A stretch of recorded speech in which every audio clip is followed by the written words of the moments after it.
शांति। होली हंस में एक बार फिर से आपका स्वागत है, स्वागत है, स्वागत है। आज बाबा की एक और अव्यक्त वाणी।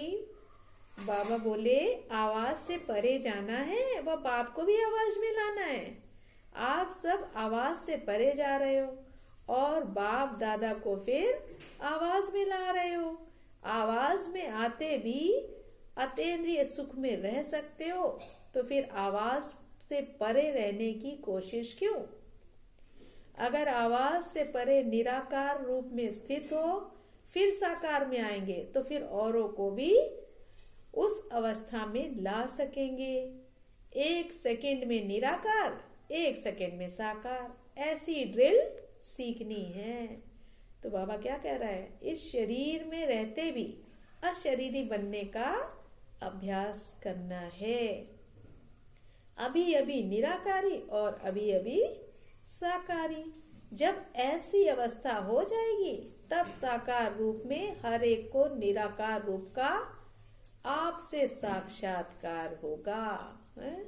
तो बाबा क्या कह रहे हैं? जब साकार में होते हुए निराकार बन जाओगे तो आपके रूप से बाप का साक्षात्कार होगा। अपने आप का साक्षात्कार किया है? ब्राह्मण रूप में तो हो ही। अगर अपना साक्षात्कार किया तो क्या अपने नंबर का साक्षात्कार किया? और कोई भी आपका रूप है जिसका साक्षात्कार किया है? अपने असली रूप को भूल गए? क्या है असली रूप? वर्तमान समय आप किस रूप से युक्ति युक्त सर्विस कर सकते हो? तो बाबा ने कहा जगत माता। किस रूप में सर्विस कर सकते हो? जगत माता। तो बाबा ने क्या कहा कि ब्राह्मण रूप में तो है ही, और अब अगर अपना साक्षात्कार किया है तो क्या अपने नंबर का भी साक्षात्कार किया है कि हम कौन से नंबर की माला में आने वाले हैं? कितना पुरुषार्थ कर रहे हैं।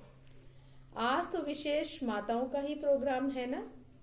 रहना माता रूप में ही है, सिर्फ जगत माता बनना है। बनना तो माता रूप ही है, और माताओं से ही बाबा आज बात कर रहे हैं। तो बाबा ने कहा हो तो माता ही, लेकिन आज माता के साथ जगत माता बन जाना है। माता बिना पालना नहीं कर सकते। आज माताओं को किस लिए बुलाया है? वर्षे के अधिकारी बन चुकी हो कि बनना है अभी? वारिस बन चुकी हो कि बनने आए हो? वारिस हैं तो वर्षा तो है ही। वारिस बन गए, बाबा के बच्चे बन गए तो वर्षा तो मिलना ही है। कि वारिस बनी हो मगर वर्षा नहीं मिला है? वर्षे के हकदार तो बन ही चुके हो। बच्चे बाबा के यहाँ जन्म हुआ और वर्षे के अधिकारी बन गए। कोई भी घर में जन्म लो, वहां पे अधिकारी तो अपने आप बन जाते हैं। अब किस कार्य के लिए आई हो? बाप दादा ने जरूर किसी विशेष कार्य के लिए बुलाया होगा ना। स्टडी तो अपने सेवा केंद्रों पर भी करते रहते हो, कोर्स भी करा चुके हो, पूरा कर चुके हो, मुख्य ज्ञान की पढ़ाई का भी पता पड़ गया है। बाकी क्या रह गया है? अब नष्टो मोहा बनना है। ये पढ़ाई रह गई। बाबा ने कहा नष्टो मोहा तब बनेंगी जबकि सच्ची स्नेही होंगी। जैसे कोई भी चीज को आग में डालने के बाद उसका रूप रंग सब बदल जाता है ना, तो जो भी थोड़े आसुरी गुण, लोक मर्यादाएं हैं, कर्म बंधन की रस्सियां, ममता के धागे जो बंधे हुए हैं, उन सबको जलाना है। इस स्नेह की अग्नि में पड़ने से यह सब छूट जाएंगे। किसके स्नेह में पड़ना है? बाप की। तो अपना रूप रंग सब बदलना है। इस लगन की अग्नि में पड़कर परिवर्तन लाने के लिए तैयार हो। बाबा बाबा बाबा। जो चीज जल जाती है वो फिर खत्म हो जाती है, देखने में नहीं आती है। ऐसे अपने को परिवर्तन में लाने की हिम्मत है? मैं नहीं हूं, मैं बाबा बन गई। आप सबकी यादगार अब तक भी कायम है। आपकी यादगार का आधार किस बात पर है?